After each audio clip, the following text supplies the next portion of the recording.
I'll go get a battery for this. That always helps. Oops, I'm sorry. Don't be sorry, I'm there.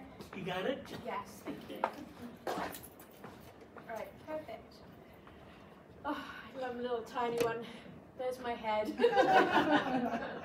So I'm so glad to speak to you today. Last night was just a really momentous moment when the International Convention was announced.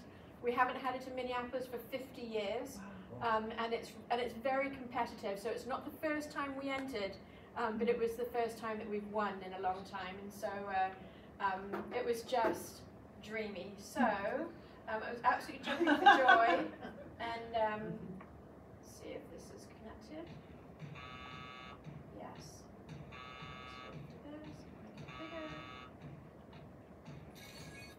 Monday, Governor Tim Walz and local leaders announced Minneapolis will host the 2029 International Rotary Convention.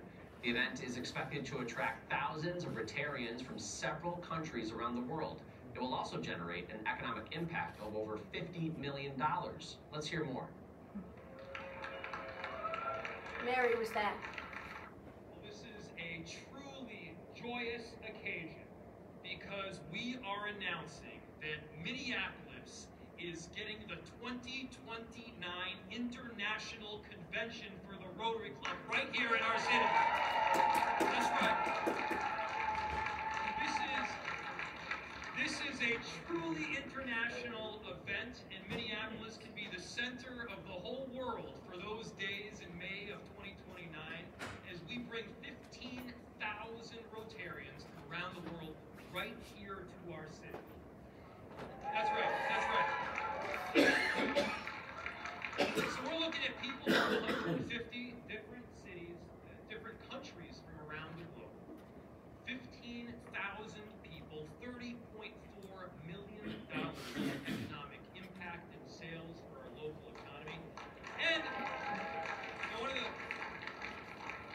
one of the coolest things, and the governor here can attest as a Rotarian himself, is that the vision that we have in Minnesota and here in Minneapolis is nearly identical to that of the Rotary. Now, I'm going to echo the thanks to the mayor, bringing an optimistic, positive vision of the future to this city.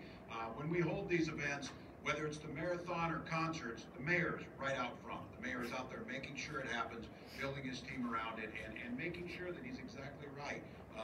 As Minneapolis goes, so goes the state of Minnesota. And when this city thrives, we all thrive from it. So, Mayor, thank you for your leadership. Thanks for the work you're doing there. So I'll stop it there because it goes on for another 4 minutes. But essentially, it hit the Star Tribune, it hit CBS last night, all of the business papers here. So it's been a really, really big splash. And so my excitement about it is what it's going to do to all of our clubs, because essentially, historically, whenever you've hosted an international convention, your membership actually goes up and the interest in Rotary in the area. So we have 5 years as clubs to get ready to figure out what we want to do. So number one, we need to be really strong because we need a lot of volunteers and a lot of people. But if you think about it, if you look back over, say, your last 10 or 20 years as a club, all of the groups that you've done different projects with abroad, think about making friendships with them all and kind of creating an environment when they come here to visit. So for example, wonderful French, you could make friends with a French club and then host a French club here. I went back to my club's number 9 downtown, and I said again is that the space for leadership is open. So it's for clubs to come and grab what they want to do and really make this one to remember. I think that we clinched it because of a interview that we did with Marilyn Carlson Nelson, where the bid group came, and she explained how we'd done the Super Bowl beautifully 2 times, and that volunteers in Minnesota really came out to do it. And then she also described how she had started the Taste of NFL. I'm not really a football, but I know who's in the Super Bowl only because I have a teammate that's that it's his team. But I might watch it because Taylor Swift, you might get to look at her. And and so it's but she started the Taste of NFL, which became a huge charity for the NFL, and we all commented how wonderful it was. Thank you. We commented how wonderful it was. There we go. We commented how wonderful it was because essentially she turned the Super Bowl into a giant charity. And so my comment to the audience when Marilyn told us that, I was thinking, well, perhaps our Rotary District should start something during the International Convention that carries on to every other one that's something related around charity. And again, so we have 5 before us, so I think it's going to be Singapore, Calgary, Taipei, Honolulu, and Manila. So we all need to go there to visit, to study what we should do, and sample all the delights, and then figure out how we're going to make the record-breaking one. So I couldn't be more thrilled for our district. It's going to be a huge thing for all of our clubs. So think about all the relationships and all the things that you'd like to do, and we've got 5 years to build it. So my job today, however, is here to tell you about the foundation. And I will be back to your club as district governor next year to talk about some of the things then. And I'll be working really hard with your president-elect to go through training and get your club ready for amazing things. But today, my job is foundation. And so it's to unravel all of it for you. So a little bit of background on me. I was born in the UK, but my dad worked for an American oil company, so I grew up in the Congo, Indonesia, Texas. That's a whole nother country. And this was me in my little school in Zaire, now called the Congo. And one of my favorite Rotary moments was that we had a new gentleman come and join our club years ago that was from the Congo, and he sat down next to me at lunch. And so I turned around and said hello to him in Lingala, which is one of the local languages. It's French as a national language, but they spoke Lingala. And he said, I have never seen a white woman speak Lingala in my life. And I said, in Rotary, you never know who you're seated next to, so you always have to be careful. And he's going to be our president-elect in 2 years, so we're really excited about that. So I love Rotary, and as you know, your lovely introduction said, is that I would not be where I am today if it wasn't for Rotary. I was a transplant here. My Rotary Club just opened up their arms with all of their connections and their friendships, and you know, we had a club of, at that point when I was president, we were 150 people, so standing up every Friday, I learned how to do public speaking, which I was petrified of doing, so I thank my lucky stars. And so now, these years later, the reason I wanted to be district governor was, my view, it was a give back tour. It's giving back for everything that Rotary has given to me that I'm so thankful for. And one of the things is around the foundation. So when you work, I advise everybody, or appeal to everybody, to do something in a district committee or something district-wide. And the reason why is that for our club, we were a large club, and although we've shrunk since then, we just thought, oh, we don't need the district, you know, we're a great club and we have our friendships, and I don't even know, you know, what it's for. But what I've realized is that you create so many more connections around the world and around the US when you do that, and so many more things slot into place. So what I didn't know was that there are 520 districts around the world, and out of all of those, we're 10th or 11th for annual fund giving. And so I just went and got trained in Orlando a couple of weeks ago with my other 519 district governors from around the world, and it was amazing. They knew who we were. We just felt like, oh, it's just fantastic. And of course, I let them know that that service above self came from my club, and they're like, oh wow, and that was really exciting. I said, we've got the Mississippi here, and that to foreigners is like the Nile or the Amazon. It's the most exotic thing you've got, and because we were all taught how to spell it in school, and so they thought that was thrilling, and so it was just really beautiful. But the nicest moment I had at it was called International Assembly, was that during COVID, so from our foundation perspective, we do a lot of global grants, and 99.9999% of them go abroad to India or Ecuador or Africa, all over. Well, during COVID, India actually did a global grant for us in reverse, because we couldn't get enough masks made, and so they actually did one for us. And so I actually met the gentleman there, and I was able to tell him across like a huge classroom how grateful and thankful we were for it, and it was just the most beautiful moment in the world.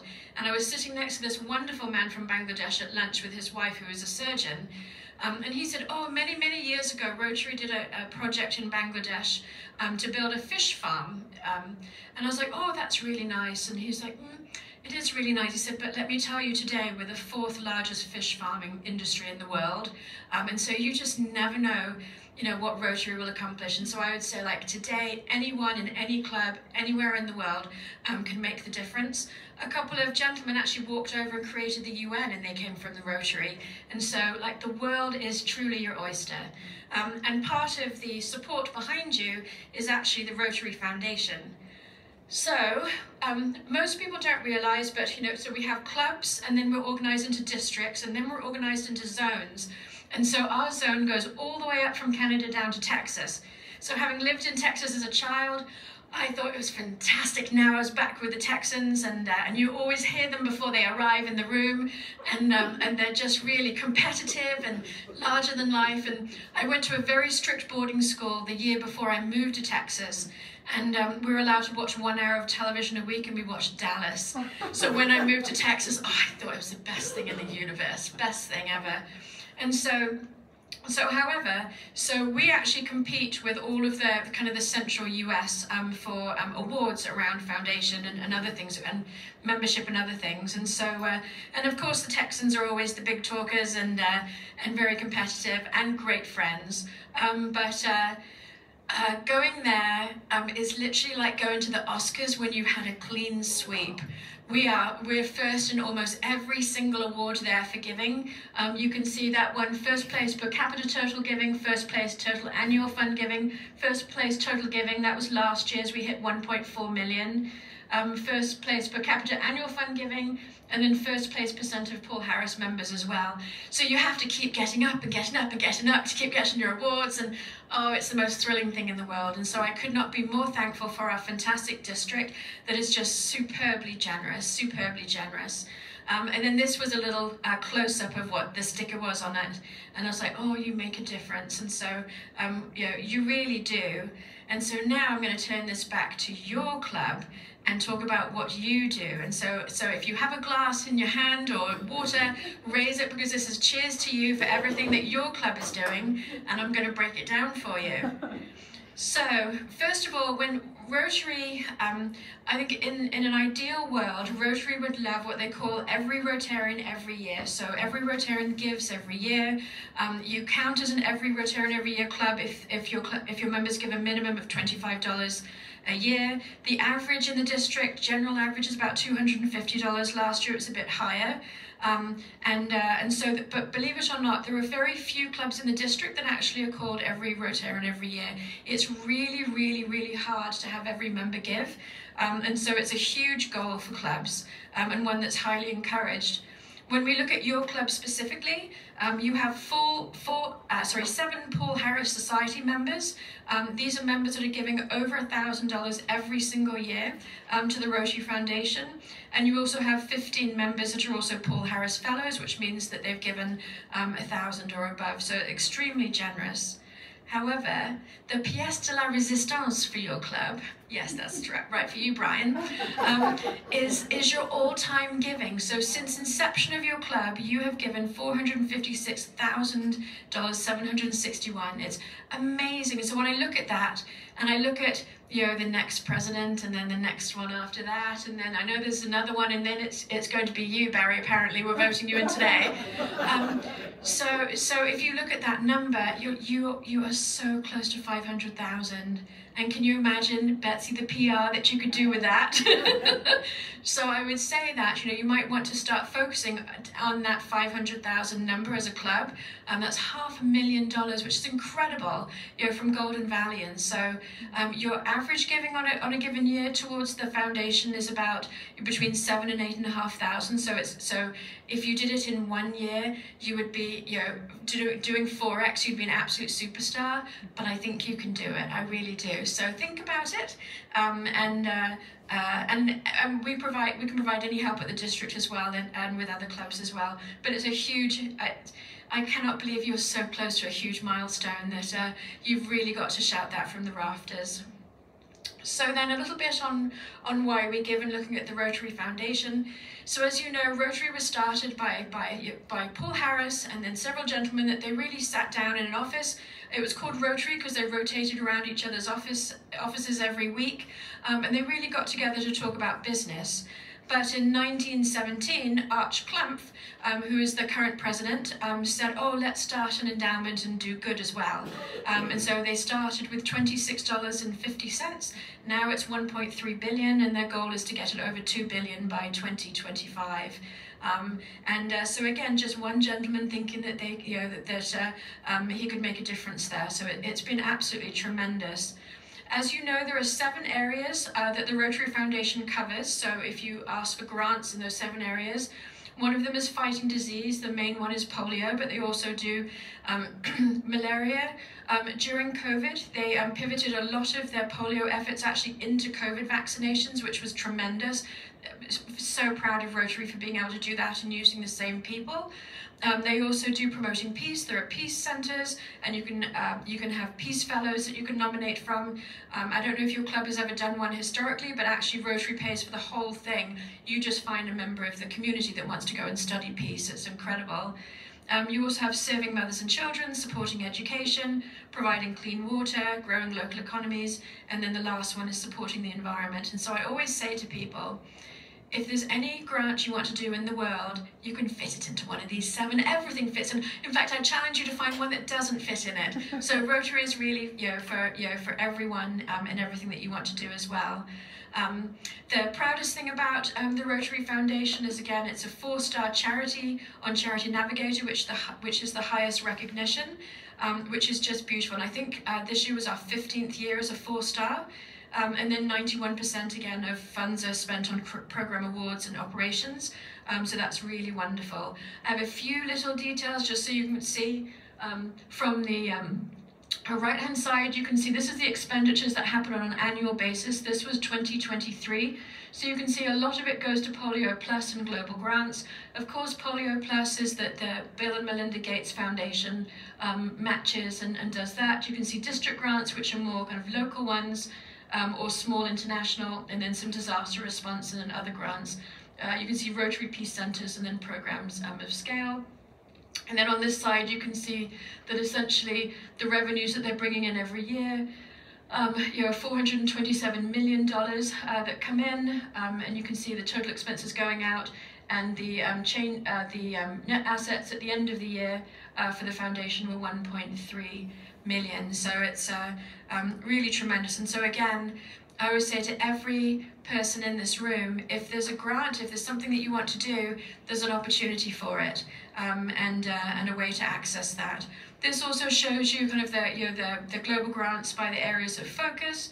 So you can see again, a lot of the big blue area is the disease prevention and treatment. And many people, and I've been a 20-year Rotarian, and I think maybe year 19, I heard my club saying, why are we still doing polio? We've been doing it forever. What are we still doing it for? And I think that there was nothing like experiencing COVID to remind you, if you have the opportunity to absolutely stamp something out completely, take your chance and do it. Wouldn't it be lovely if COVID could be stamped out completely, because it still is languishing on and impacting our communities as it goes on. And so that's the importance of getting to the very end. The other part is that Rotary International truly believes that polio will be stamped out in the next 10 years, which means that we're part of an organisation that's actually eradicated something, and that's really rare.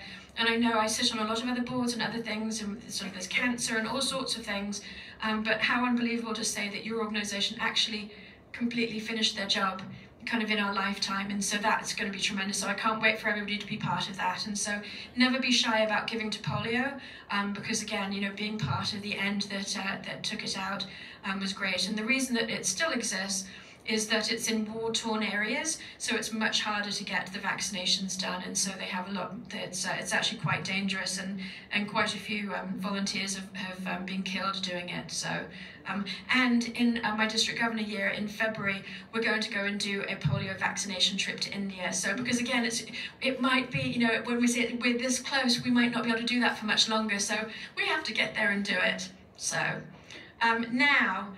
So for everybody who's been in Rotary for a really long time, I have a chart to show you. And if I took one chart on Rotary to explain how things worked to a deserted island, this would be the one. I wished I'd seen it 20 years ago, but it's actually very simple. If you actually quizzed most Rotarians on how the foundation works, in terms of its funding, I think probably 99% don't know. But if you have this chart, you can say, I know everything. So essentially, so we say, okay, so Brian, you've knocked it out of the park. We've got $46,000 that's going to be entering the foundation this year, in your year. So it gets popped in at the top in the yellow slot. So what it does is it sits in the orange bit for 3 years. And what happens during these 3 years is that it grows, and then any part of the growth or the interest that comes off of it actually pays for the administrative costs. And that's why Rotary keeps things so low, because they're just taking kind of they're not taking away from the corpus, just a little bit on the top. And then after 3 years, it's divided into 2 pieces. Half of it comes straight back to your district, and then half of it goes into the World Fund, which then goes for matching. So when you want to do a project here, you take from your own personal foundation that you have, get matching from your district foundation, and then the World Fund matches on top. And so that's why there's so much more leverage.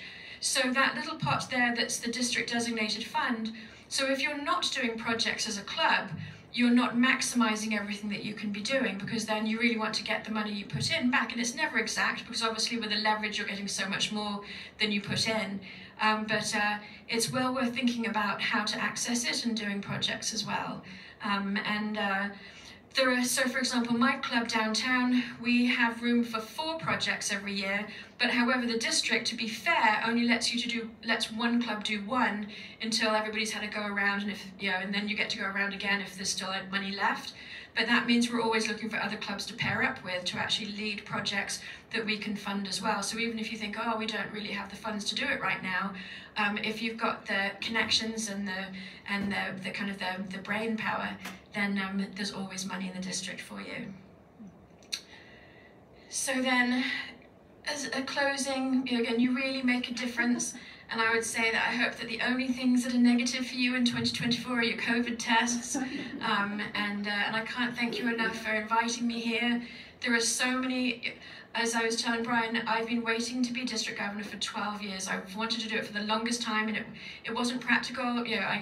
I wasn't in control of my own calendar because I worked for somebody else. I bought him out.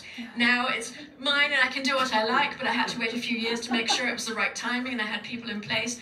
And so I've wanted this job for the longest time, because being president in 2012 was truly the best year of my life, and I thought the only thing to improve that would be to be district governor. 2019 I went and studied innovation and value in organizations, because I'm committed to, again, really helping to give back to Rotary, because I'm so thankful for what it's done for me. So, any questions about the foundation or anything else? We've got just a couple minutes. Sharon, I give automatically every month as part of the direct giving. What is the recommended method for giving that the foundation has? The foundation actually loves direct giving, and encourages us to do that, because that's really nice and easy. But you want to make sure everything is counted when you do your fundraise as a group, that you're making sure that you're letting them know what you're giving on an ongoing basis. Yeah, but that's perfect. Perfect. Yes. Sharon, when we were at the Rotary headquarters, the guide was telling us about a matching program, I think, for the foundation that involved Bill Gates giving some kind of large match. Can you shed some light on that? Yes, that's actually for polio. They're also, he loves disease. He also does a lot for malaria, but he's obsessed with getting rid of polio as well. And so they give us $2 for every $1 we give. But we actually have to raise 50 million for them to match it.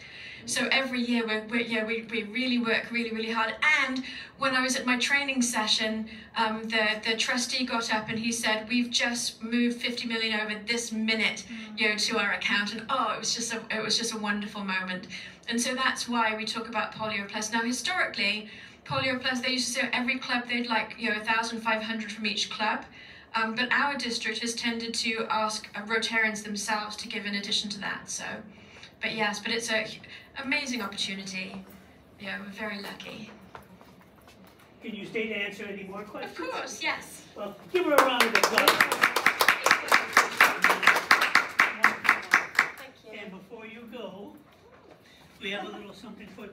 You may remember that she graced her presence on our 50th. Yes. So you were here when we did our 50th anniversary. So thank you very much for being there and supporting us. We give these are postcards from Golden Valley Scenes. They're not postcards, they're note cards. So if you have any inclination to send somebody a note of thanks or wonder, we hope you get a chance to use the Golden Valley note card. Give her a round of applause. Thank you. So anything else before we go?